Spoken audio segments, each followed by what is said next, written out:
Hello, and welcome to Game Grade. Today, I will be grading God of War Ragnarok.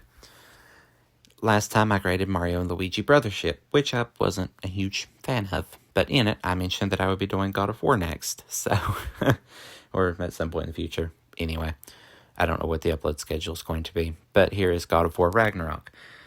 I finished the game a little while ago, and I don't have any notes like I normally do like I did for the past two, so it's all off the top of my head. So this one may be a bit shorter, not sure, but I liked the game.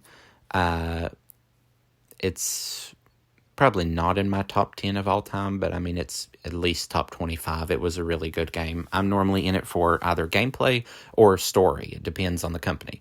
If I'm playing a Nintendo game, I expect great gameplay. If I'm playing a PlayStation exclusive, I'm really only there for the story, and if the gameplay is crap, then so be it. I'll suffer through it if I like the story. Which I like the story of God of War, and God of War Ragnarok. Gameplay of wasn't the best. It was okay. About the first 50% of the game, honestly, I was pretty bored and not a huge fan. I like Kratos. He's great. Atreus is an okay side character in God of War 2018, but when it makes you play as Atreus, it is a literal nightmare. This game, it's very melee focused, and you want to get in your enemy's face and hit them with your Leviathan axe or the Blades of Chaos or the spear. I don't know what the spear is called, but Atreus has a bow, and you're just kind of whacking them with your bow, and you can shoot arrows, but it's too slow, and it only stuns them, and then you can kind of do like a finishing move, but it normally doesn't finish them off. And Atreus is just kind of an awkward character. He's, basically the emo teenager in every mid-2000s film. I'm not a huge fan of coming-of-age stories most of the time because it's normally just like a high school drama thing, and it's really overdone. And I feel like with Atreus, they did that, but in a Viking sense, and it's not great. And not a huge fan of Angerboda and the Ironwood scene.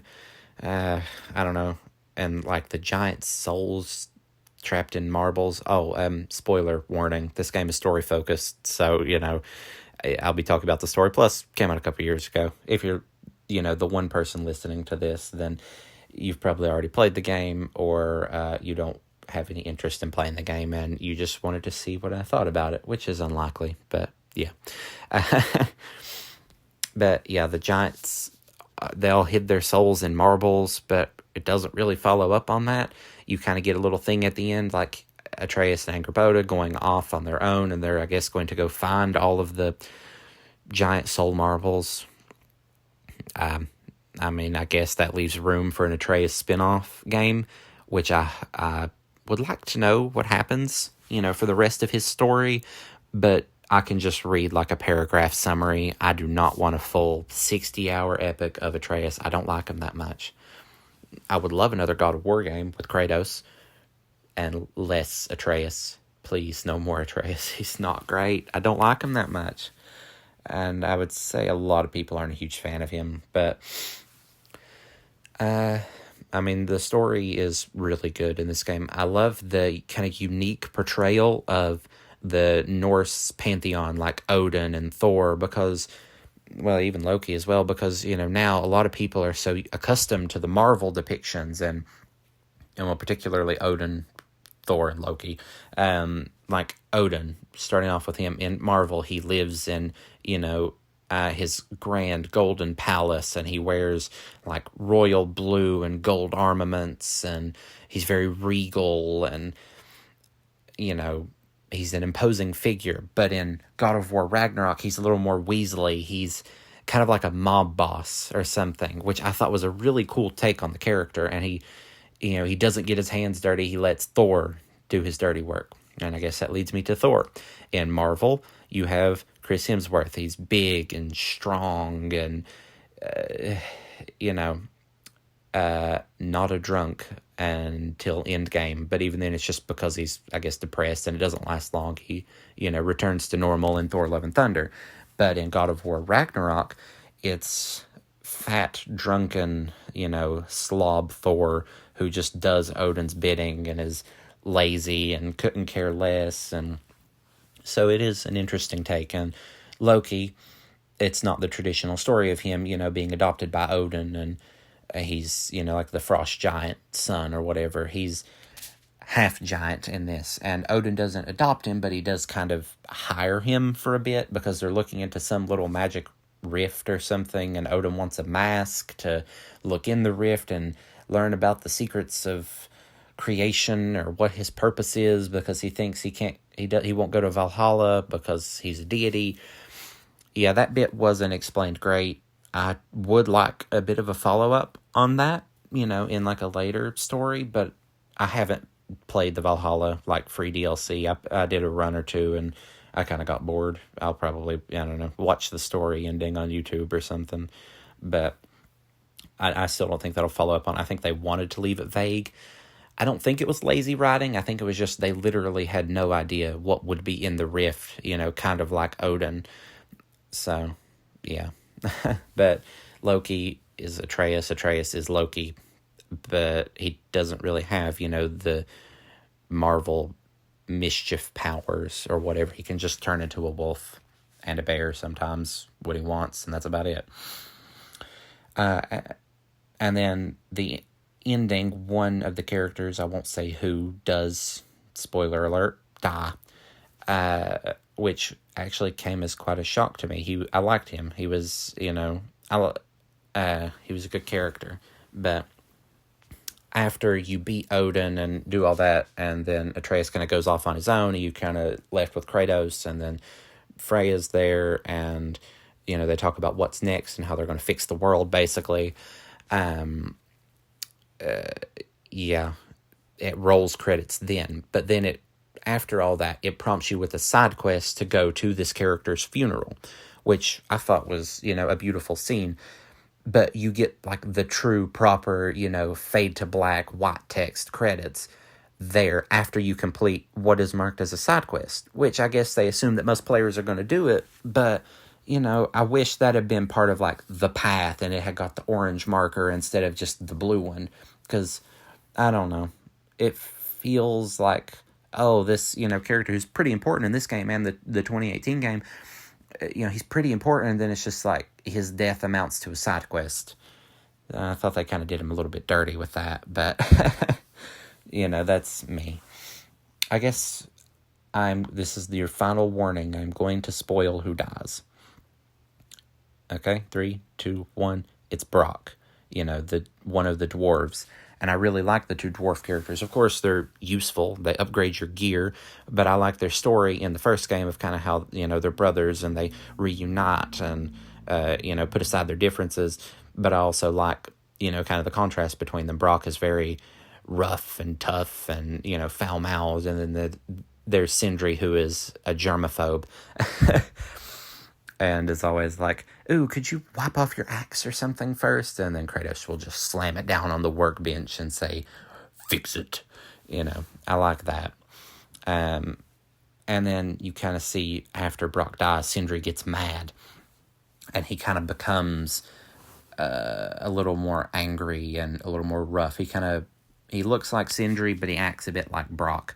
And, he curses, which he really doesn't do in the game, but I guess that kind of shows how mad he is and how he's trying to, like, fill the void in his heart from the loss of his brother by, maybe acting like his brother a bit, which is a nice touch for his character. But after the funeral, where he just, like, poof, disappear, and he's still mad at Kratos, and I would love a resolution to that story because I really like, Brock and Sindri. And, Sindri's the only one left. I would, love a bit of closure on that story. I guess the developers were just trying to leave it open for a third game because this one and the 2018 one sold like mad, and they want to make more money, But it was also supposed to just be like a duology for these two games. I don't think there's another one, My guess, Kratos is probably going to go and annihilate another pantheon after he fixes the Norse lands. I don't know, something will probably chase him out, or he'll get depressed and go somewhere. And the only ones I can think of would be like ancient China or, ancient Egypt. Probably Egypt, because a lot of big game studios, they get like Tencent funding. So I don't think Tencent would really want, Kratos to go and kill a bunch of Chinese deities. Black Myth Wukong, it was made in China, and it fits, probably one of the most famous books from China, so they're fine with that one, but I don't think they would be fine with God of War, coming and destroying stuff. But who knows? Maybe they don't get maybe Santa Monica Studios doesn't get funding from Tencent, but they probably somehow, there's probably a little bit of Tencent money there. So I'd say Egypt. Either that, or maybe another thing set in the Northlands. If Sony pushes Santa Monica enough to, we want more money, maybe they'll do another one. But I think if they do stick in the Northlands, Kratos will probably become like the new All-Father, and Freya will be his queen. That's my guess, but who knows? Yeah. Oh, I haven't even really talked about the gameplay. Puzzles, I put the game on I don't know if difficulty, I thought that was just combat difficulty. I got bored after a little bit of just hacking and slashing through the same 3 enemies. So they're just sponges. Like, you chop their neck with an axe, but then they need it 20 more times before they go down. So I start on normal, put it on easy because I got bored. But I don't know if that affected puzzle difficulty, because the second you come across a puzzle, they just tell you, hey, maybe you should move that box. Maybe you should throw your axe at the big purple glowing rock, or the gear, or whatever. So the puzzles is just look for the thing, throw your axe at it, or throw the blades of chaos at it, or throw a spear at it. Or, 1 or 2 times you have to push a box. So the puzzles aren't fantastic. The combat, it's simple, simple-ish. You have all your weapons, you can kind of juggle them, you can make some cool-looking combos. It's flashy, but it is still simple. It's easy to control, but it does get a little bit repetitive after a little while because there are a lot of enemies. Maybe that's just a me thing, I felt like I was doing like the same 1 or 2 combos in every fight for every enemy, 3 times for each enemy because they have so much health and refuse to go down. But, I played the game for the story. That's why I played the 2018 one, for the story. That's what I'm more into. I like a good story, and those are hard to find. But this definitely has that gameplay. If you're looking for good combat, play Elden Ring, play Bloodborne, play a Souls game. That's probably the best video game combat. It's hard, but it feels kind of realistic. And you still feel good when you take down an enemy in those games. As opposed to like God of War, where it's really just keep grinding through waves of enemies and hope you get a 10-second break before the next mini-boss troll thing, hops down from the mountain. Or you have to fight Thor again or whatever. But yeah, it's a really good game. Now, to grade it, last time I put Mario and Luigi Brothership at number 2, and number 1, at that time, was Legend of Zelda Echoes of Wisdom. Both of those games, I enjoyed Zelda. Mario, still haven't played that much of, so, can't really degrade either of them anymore. Zelda, it has grown on me a little bit over time. It's a little bit better now, I think, even though I haven't played it. I guess because, the good memories have stuck, and it was fun to experiment with stuff. But the gameplay-wise, I think Zelda beats out this God of War. But just for the story and, the overall quality of it, like, I had a lot of performance issues in the past 2 Nintendo games. I didn't really have that in this one. So with, performance and story primarily, I would have to put God of War Ragnarok at number 1 on the list for now. Thank you for listening.